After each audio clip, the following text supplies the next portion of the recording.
Fès qui ont été classés monuments historiques d'intérêt universel par l'UNESCO et le ministère de l'Intérieur. Nous avons déjà réfectionné à l'identique deux. La première, c'est la synagogue d'Anan, je ne sais pas si vous l'avez déjà visitée, qui est un petit peu plus loin d'ici. Et celle-ci, c'est la deuxième. La troisième sera la synagogue Mansano, qui n'est pas loin d'ici également, qui est, elle, de rite andalou marocain.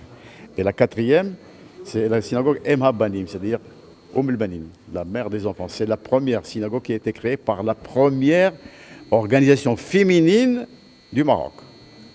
C'est une synagogue et en même temps école dans laquelle on enseignait de manière simultanée aussi bien l'arabe que l'hébreu que le français. Et l'équivalent actuellement se trouve dans, je crois, au Batha, c'est la El Banim. Voilà. Alors, la synagogue, pardon? Quelle année? L'année de fondation. Ah, c'est début du XXe siècle. Début du XXe siècle. Par contre, celle-ci et les autres synagogues sont du XVIe, XVIIe siècle. Celle-ci représente au mieux et de manière spécifique le rite judéo-marocain. À telle enseigne même que, parce que dans Omeila, il y avait presque une cinquantaine de synagogues. Presque une synagogue par quartier. Et ce qui est curieux à Fès, peut-être même ailleurs, c'est que chaque famille crée sa synagogue en son nom. Vous comprenez? Et puis les gens sont partis, les synagogues ont plus ou moins disparu, vendues ou non vendues, etc., etc. Donc nous avons gardé, nous, 4 synagogues classées, comme je vous ai dit tout à l'heure, par le ministère et l'UNESCO. Alors cette synagogue représente au mieux, à telle enseigne que même dans la prière, qui en principe doit être la même partout dans tout le Maroc, ici, les gens qui priaient dans cette synagogue ont créé un livre spécial qu'ils ajoutaient à la prière normale.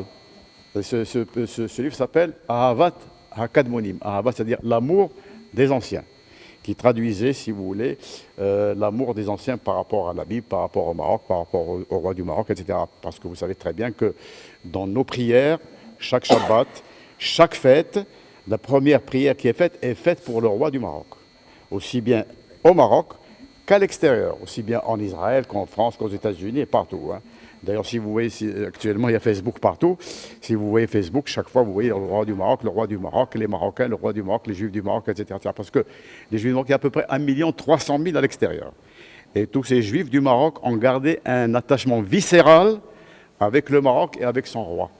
Du point de vue de la tradition, du point de vue des coutumes, du point de vue du culinaire, etc. etc. D'ailleurs, le 7 avril prochain, nous avons un festival de gastronomie internationale dans lequel la communauté juive de Fès va être représentée de manière très importante, ce qui a été fait d'ailleurs depuis des années.